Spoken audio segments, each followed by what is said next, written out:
Hello everybody, thank you once again for tuning in to the Eden Audio YouTube channel. As you know, my name is Adam and I'm the owner here at Eden Audio. If you watched the recent upload of mine, you would have noticed I was talking about 14, it was meant to be 15 but it ended up being 14 of my most favourite or the most influential albums that I have in my personal vinyl record collection. So what I thought I would do this time is talk about 20 of my favourite 12-inch singles I have in my record collection. Now my record collection, probably the major part of it is actually 7-inch singles. I seem to have absolutely hundreds and thousands of the things. Then probably in equal amounts I've got the same amount of albums as what I've got 12 inches. So I thumbed through my 12 inches and I selected my personal favourite ones that I've got in my collection. It was quite difficult actually because there was so much good music from the decade that I'm going to be talking to you about. Again, if you watch that upload of mine, you will notice that the music I like is based around one particular decade. Well, it's the ending of one decade moving into sort of probably the first half of another decade. And the decade I'm talking about is the 80s. The reason for this is really quite simple. I was a teenager in the 1980s. I became interested in music in the 1980s. I started to purchase music in the 1980s. In those days, it was more selective, the choice that we had when it came to purchasing music. We didn't have downloads. We didn't have streaming services. We had the radio. We had analog cassettes, which I thought were horrible, awful things, or we could buy vinyl. And as I say, when I was a teenager, I became interested in music and I started to purchase vinyl. So it's 20 of my 12-inch vinyls that I'm going to go through you and show to you, which are my personal favourites that I have in my record collection. Now, to get the ball rolling, I thought I would start off with this 12-inch here. I'm going to hold it up to the camera. I hope it's going to stay in focus. Now, I would like to point out to you, I'm sorry about the condition of some of my records. I say these records have moved from England to Spain with me. And then when we moved in our first house in Spain, we had a little flood. So a lot of my record sleeves, unfortunately, got wet. And you know what water and paper like when you mix them together. So they've moved around in Spain also as well a couple of times. And they've also now moved back from Spain to back here in England. So over the 40 years, they've had quite a journey. So again, please excuse the condition of some of the state of some of the records I'm going to show to you. As I say, why have I put this one in here? Well, this one was released by M. I'll show it up to you there again so you can see it. I don't know if you can see that word. That was released in 1979 by M. And the reason I put this in here is because, to me, this is the classic pop anthem. It just sums up pop music perfectly. The reason I say that is because when it comes to pop music, we want something that's catchy, something that's easy to remember, something that we can sing along to. And that just describes perfectly what pop music is all about. I'm sure those of us that remember this classic song, as soon as we hear the intro, we'll know the words to this song and we'll be able to sing along and enjoy singing along to this song. So again, that is what pop music encompasses, being able to enjoy a catchy song and being able to sing along to it. So for that reason alone, M makes its way into my favourite top 20 12-inch singles I've got in my collection. Moving on, you will also, those that have watched uploads of mine, you'll probably realise that I'm quite into, well, I'm very much into reggae music. And the next band that I would like to show to you is quite an unusual band, is in the aspect that they never actually had any chart success for some absolute bizarre reason. They were blessed with two legendary reggae singers in Junior Reid and Mikael Rose. Do you know who I'm talking about? Let me show you them.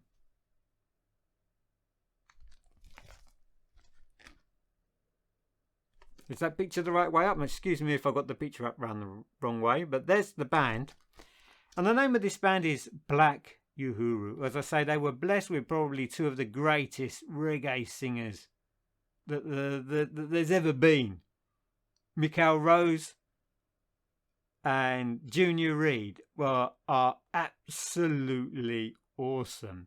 Now, the strange thing about these two singers is that they sound pretty much identical. I don't know if there's anybody out there that knows Black Uhuru and will disagree with me, but I found it extremely difficult to know which one of the lead singers of Black Uhuru was singing. It was so difficult to know if it was Junior Reid or Michael Rose, because they really were quite similar in their tonality of their voice. But as I say, for reggae singers, they are absolute legends. And it was a great surprise that a band with the musical capabilities of Black Uhuru never got into the top 40. It absolutely amazes me, even to this day. When we used to get novelty records such as the Tweets and the Birdie song, or Joe Dolce's Shut Up in Your Face, that sort of nonsense, we're getting to sort of number one. You'd have artists like Black Uhuru with this one here. What Is Life? Doesn't even make the top 100. It just doesn't make sense. If you haven't heard Black Uhuru, check out What Is Life. And you'll wonder, like me, how on earth did this 12-inch single never reach the top 100? Unbelievable. Can't fathom it out. 40 years later, I still haven't got the answer why that kind of song never made it into the top 100. Unbelievable. Right, moving on. This is another one. This is Murray Head. Yeah, this was released in mid-1985. And again, the reason I put it in here is because it's so unusual. It's one of those tracks that are just unique in its style. I'm going to hold it up there for you so you can have a look at that. One Night in Bangkok by Murray Head. I think it reached about number 12 in the UK singles chart. Quite surprising. I thought it would have actually reached a little bit higher, but it's just so catchy. Again, as I say, it's just one of those songs that you only need one or two listens to it. You listen to the lyrics of it and they're brilliant. The lyrical content of it was absolutely brilliant. And as I say, it just sums up pop music so well. It's just a fantastic 12-inch single that, again, it's one of those songs that you can listen over and over and over again so many times and you just don't get bored of it. It just sounds so good. Hearing it a million times is what it does the first time you ever heard it. Right, we're moving on now to number 17, and this is from a British electronic band called New Order, and this one's Shell Shock. And the reason I've added Shell Shock in the list is because it's just a great, fantastic sounding 12-inch single. I'm just looking at my notes here. I've actually written down how long, if I can see it here. Yeah, this 12-inch goes on for 9 minutes. Over 9 minutes, this 12-inch here. I'll hold it up there so you can see it. I don't know if you can see that a little bit better there. 9 minutes, good value for money that. As I say, some of the problems that I used to find with 12 inches is that they didn't actually sound as good as the 7-inch. The 7 inches sounded just right. They'd been mixed just right, but some of the mixing of some of 12 inches just went on too long, or it just wasn't particularly a good remix. Whoever decided to do the remix didn't do a particularly good job of it, and it, as I say, just went on and on and on. And so for this particular track to last 9 minutes and still be able to hold your attention and you want to listen to it all the way through, it's quite a good achievement actually. And that brings me now on to number 16. As I say, sorry about this, but I do like my reggae music, and one of my favourite reggae bands are these. Then again, I'm going to hold that up there for you so you can have a look at it. It's Aswad. Now, I put this particular track into my listing because it's probably not my favourite Aswad track, but it was the track that broke Aswad into the commercial world of success.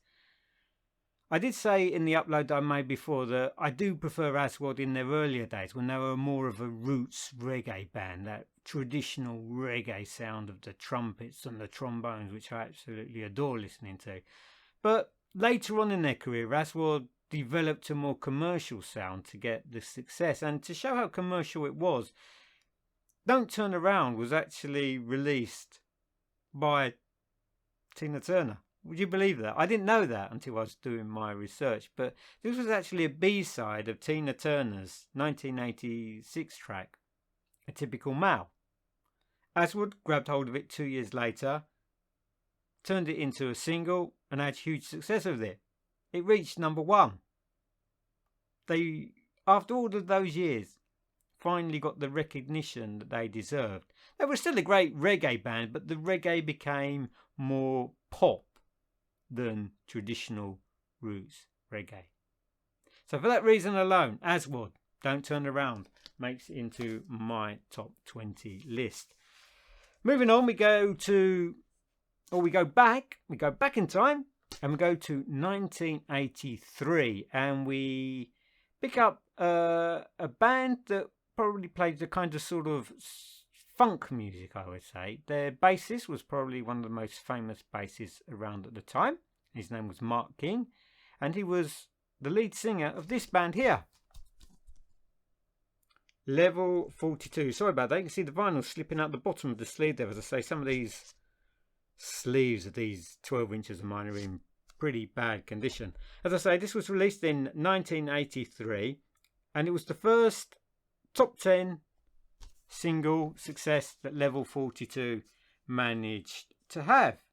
As I say, it's probably one of my favourite Level 42 tracks. They did release some rather good singles throughout the career, but as I say, Level 42, The Sun Goes Down, Living It Up, is one of my favourite tracks. And again, looking at my notes, this was actually sung by Mike Lindup instead of Mark King. So that sort of made a change in who was actually singing for Level 42. As I say, Level 42, Living It Up, Till the Sun Goes Down. It's actually released in the summertime, that single. Anyway, moving on. Power ballads. Now, I wouldn't say I'm a particular fan of rock power ballads. No, sorry, doesn't do a huge amount for me.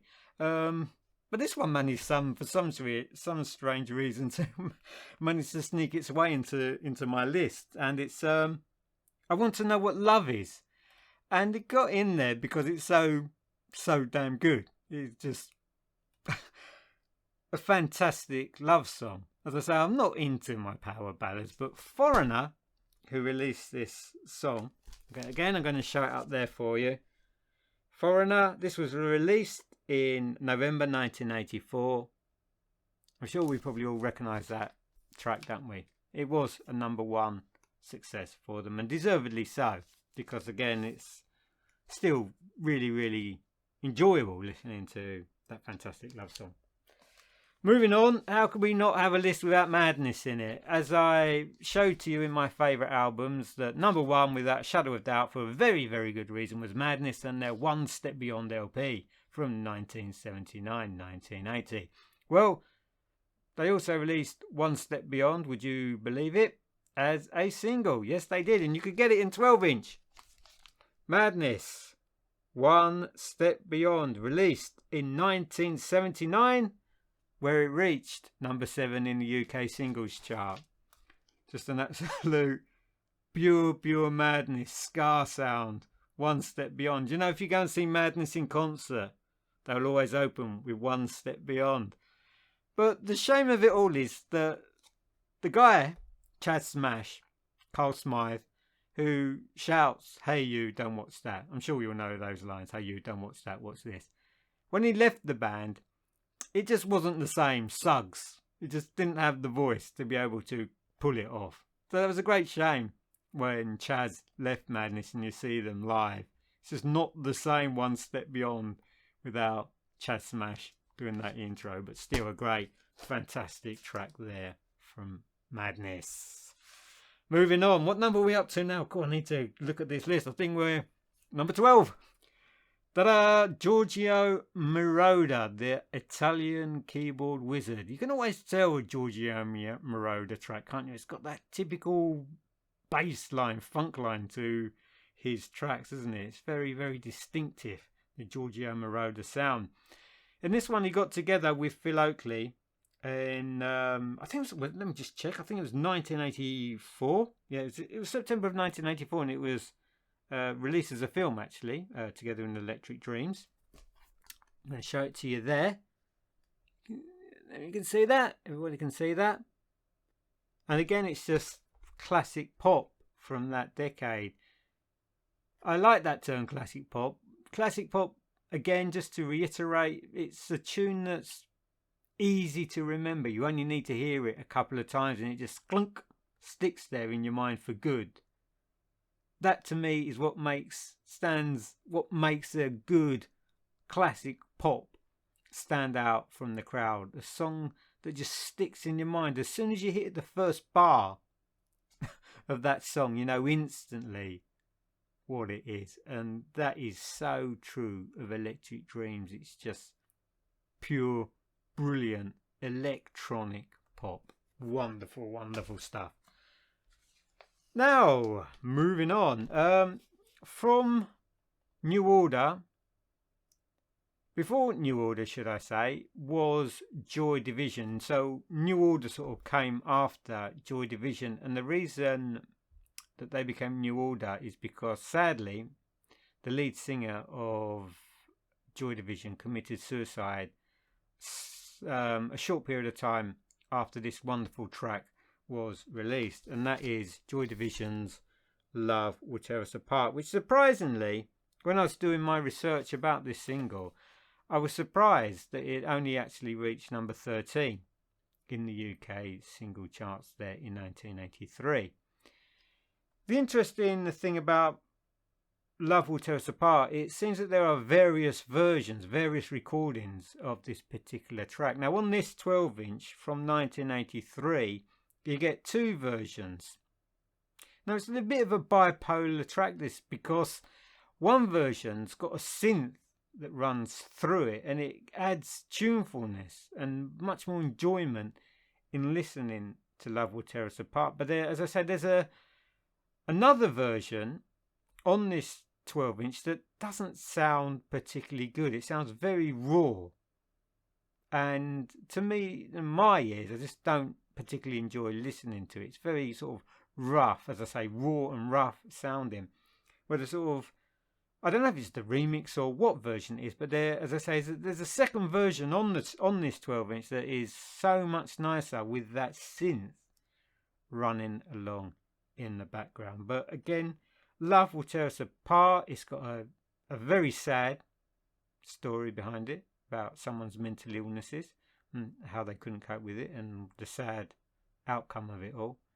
Yeah, Love Will Tear Us Apart from Joy Division. Never ever to be forgotten.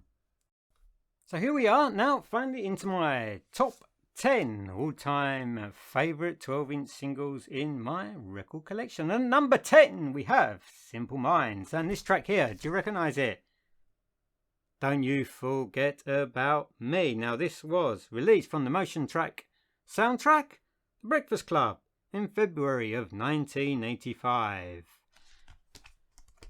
I was talking to you about some of the research that I do when I'm sort of putting together these videos, and I was quite surprised at some of the positions that these tracks were only reached in the UK singles chart, because I was pretty sure that Don't You Forget About Me was a #1 smash hit single, but it wasn't.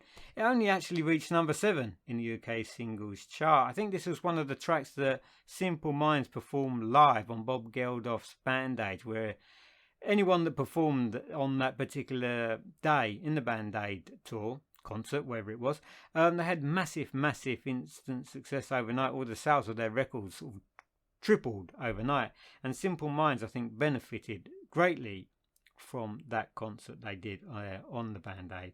And I must say that Don't You Forget About Me is probably my personal, hold it up there again for you so you can see, it's probably my personal favourite Simple Minds track. It's so good. Don't You Forget About Me. Really enjoy listening to that one. Again, another cover song. This is from the British band Soft Cell. This was originally recorded for Gloria Jones in 1964, would you believe it? Yeah, 1964.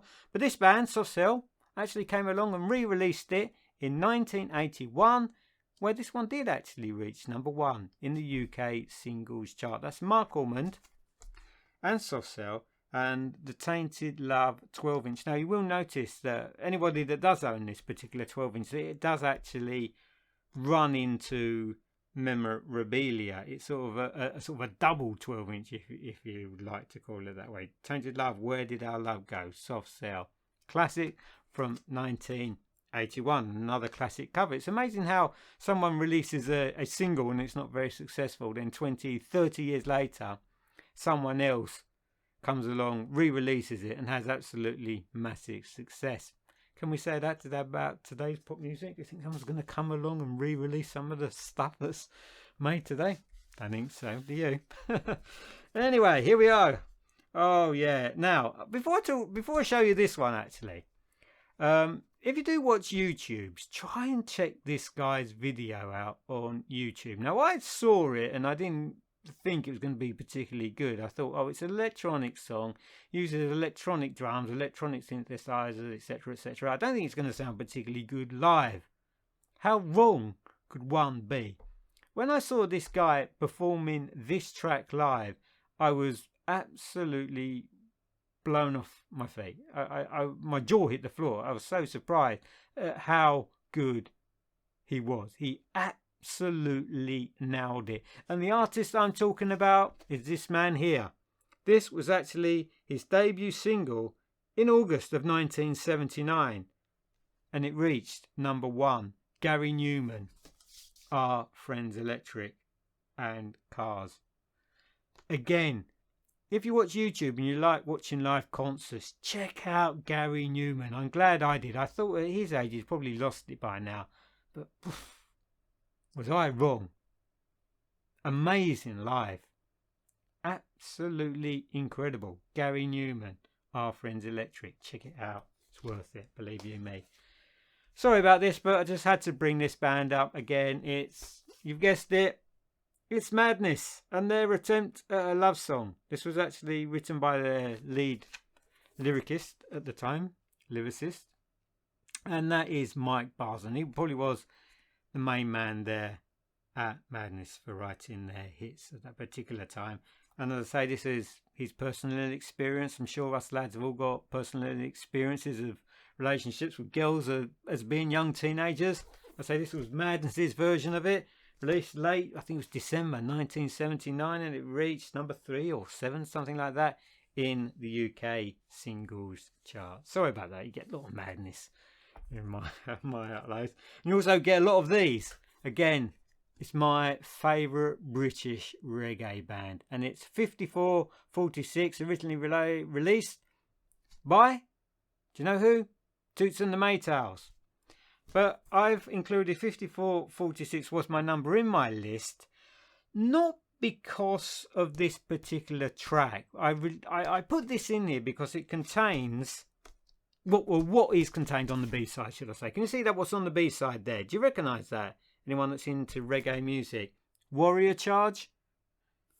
If you've ever seen Aswad live in concert, they will play this track. If you love the sound of brass instruments, trombones, trumpets, etc., you will absolutely be thrilled by Warrior Charge. It is a reggae. It is the Aswad anthem. All Aswad fans will know it as soon as they played the first 1 or 2 bars of it. It is so well loved by reggae music fans. But getting hold of the 12-inch, the original 12-inch, is nigh on impossible. Can't find it anywhere. But luckily, it was put on the B-side of this one here, 5446. So we got the chance to be able to enjoy listening to it still on vinyl. It's not as good as the original because I don't think these remixes never are. But this is Warrior Charge, the Trouble Mix. As I say, it's taken from Aswad's 12-inch single, 5446 was my number. Now the part we've all been waiting for. My top 5 most influential and favourite 12-inch singles that I've got in my record collection. Let's take a look, shall we? And at number 5, we've got a band that I've already mentioned to you before.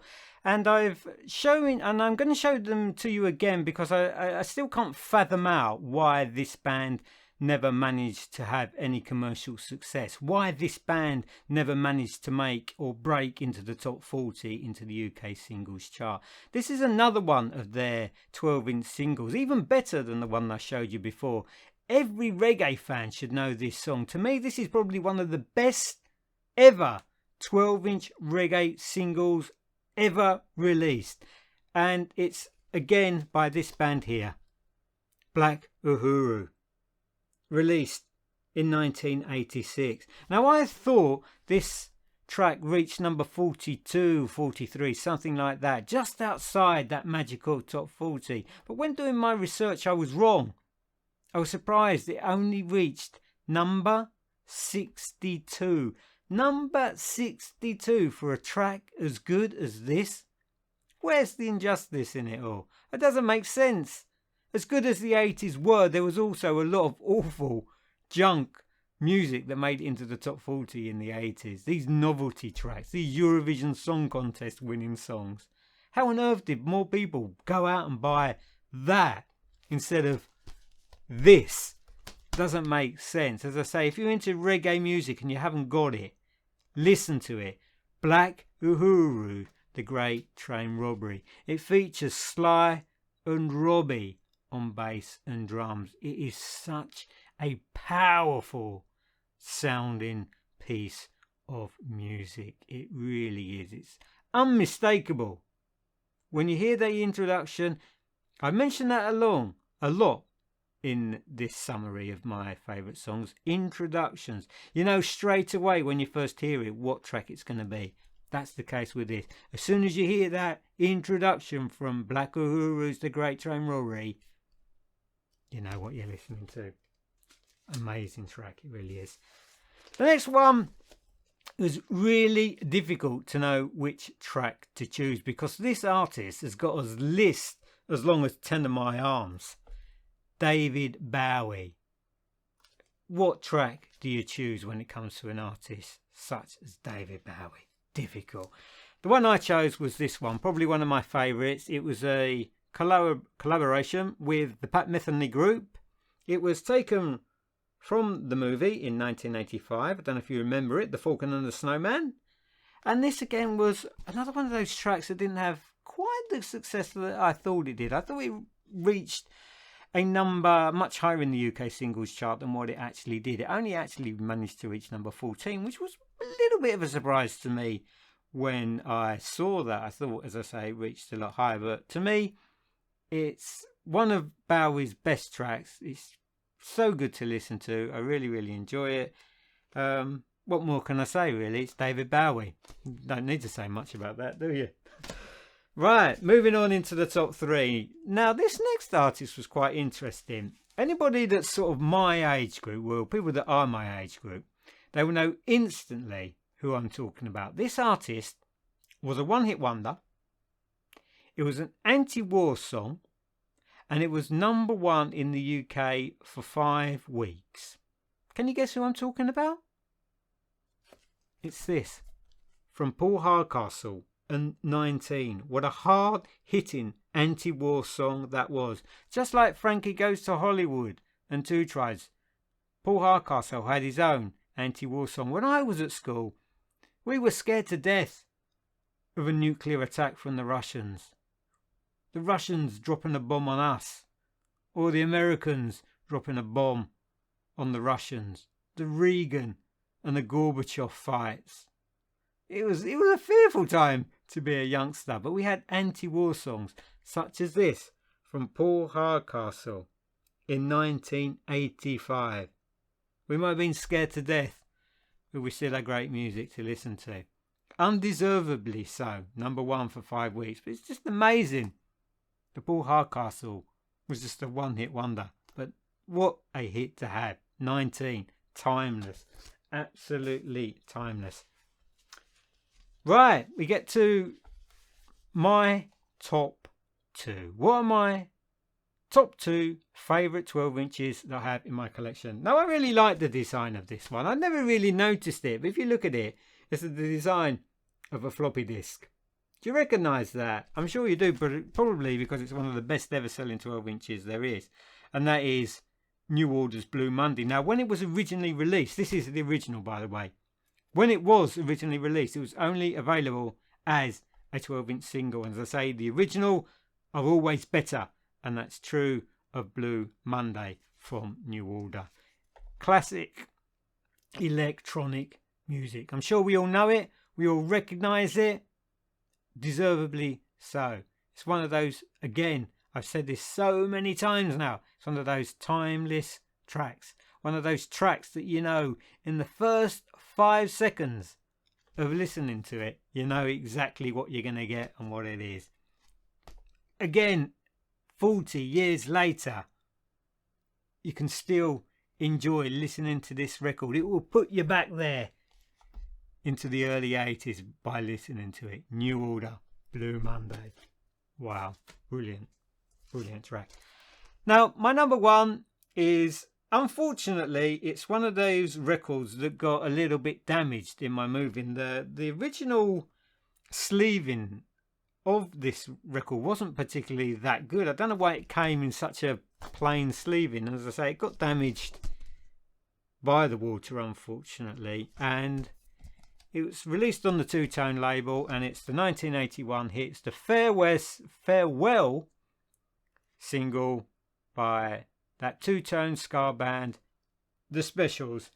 And the reason I've chosen the 12-inch version is because of the trombone by the late and great Rico Rodriguez.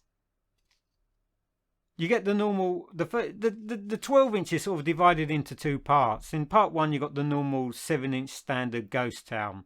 But then part 2 moves into the trombone section, as I say, covered by Rico.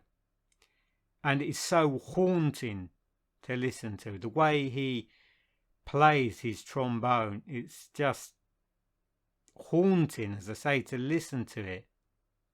And for that reason, the Specials undeservedly deserve to be #1 in my all-time favourite 12-inch tracks. I hope you've enjoyed the list I presented to you. I hope some of those tracks I presented to you have brought back some good memories. I know they have for me when I was running through the tracks that I've got in my collection. What good memories, and how good it was to re-listen and to find out a little bit more information about those tracks. I'd like to thank you all again for staying tuned and watching this little presentation I made for you. If you liked it, please don't forget to give us a thumbs up, or if you'd like to subscribe to the channel, that'd be very much appreciated also. Thanks for watching, everyone. Take care. Have a great day. Bye-bye now.